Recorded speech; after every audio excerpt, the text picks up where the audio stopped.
Welcome to Genius Photography. I'm Al Genius, your photographer. In this episode, we're going to be learning about freezing action in shutter speed. Now, where was I? Oh, yes. There are several aspects to shutter speed that we need to know to be an expert. What is shutter speed? Shutter speed is a measure of time that your camera opens up to let light in.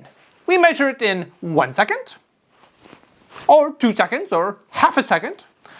So like this, if my camera was at 1 second, it would look like this. If I slow down the shutter speed to 2 seconds, that's twice as much time as 1 second, making it twice as bright. If I go the opposite way, I make it a half second, written as 1/2. Now eventually, you're probably not going to be shooting at half seconds or 1 second most of the time. Most of the time I take pictures at 1/60th of a second or much faster. But the confusing part is when it's at a fraction of a second, on my camera it might say 60 or 125 or 30.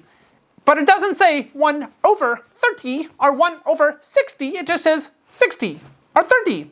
That can be very confusing. So when you get into shutter speeds, it goes a couple of different ways. What gets confusing when they round up and they change the numbers a little bit.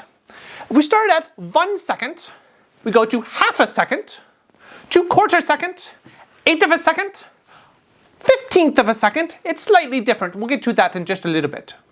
To 1/30 of a second, to 1/60th of a second, to 1/25th of a second, again a little estimate, to 50th of a second, 500th of a second, 1,000th, 2,000th, etc.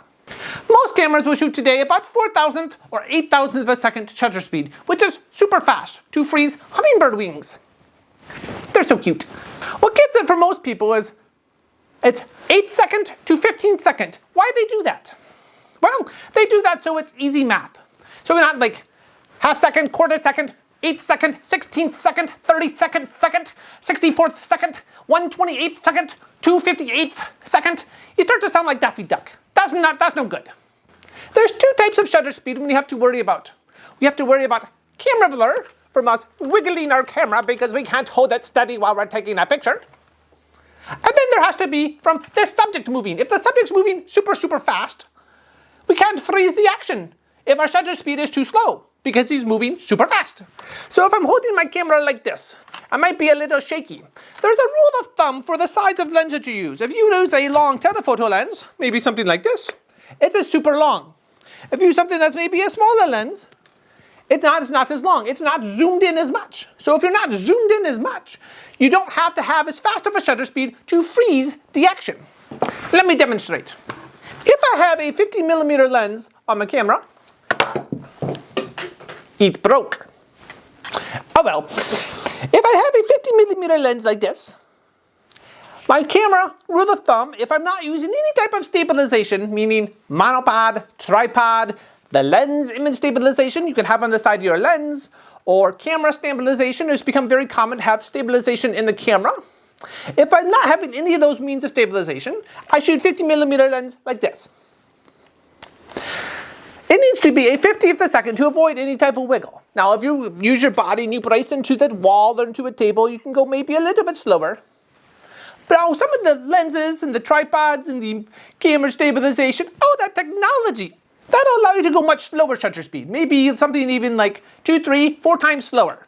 So if we take the math, 50 seconds, we can maybe go down to something like quarter second or half second if it's really good to slow it down. If we're going to do a shutter speed of maybe half second or many seconds, I would recommend having a handy-dandy tripod to make sure that it's not wiggling at all during the exposure. Even technology can't do that for many seconds.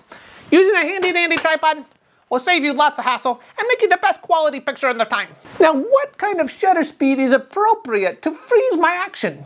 You might ask that. That's a good question. I recommend if you're going to freeze most human action, people running, playing sports, sprinting, biking, I would say a 1,000th of a second shutter speed is a good place to start. You could go a little bit faster, but 1,000th of a second, if you're shooting in bright daylight, 1,000th of a second will give you a nice crisp shutter to freeze the action. Like this, without getting any type of blur, which is great. Now you can go many, many seconds. Some people use maybe 2, 4, 5, 6, 8, 10, 30 seconds, maybe multiple minutes of an exposure to make the water go blurry, to it look very smooth and very, very beautiful. And that's okay too. You can go long shutter speed, but you need a tripod. Long shutter speed is an artistic thing, but I don't recommend going very slow, because even if you're using in-camera stabilization, you put up the camera, you take a picture, as long as the lens is working correctly, and what will happen is that the subject's moving their arms or they're dancing around, they're going to be blurry because they're moving. Even if your camera and the stabilization technology is good, they're physically moving. A slow shutter speed might cause problems. So if you want to have action, when I do candid photography, I recommend at least 1/60th of a second.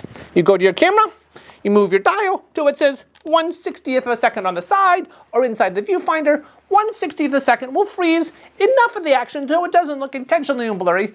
Now extrusive time is when you have a slow shutter speed. Now I'm not a slow person by any means. I'm type A.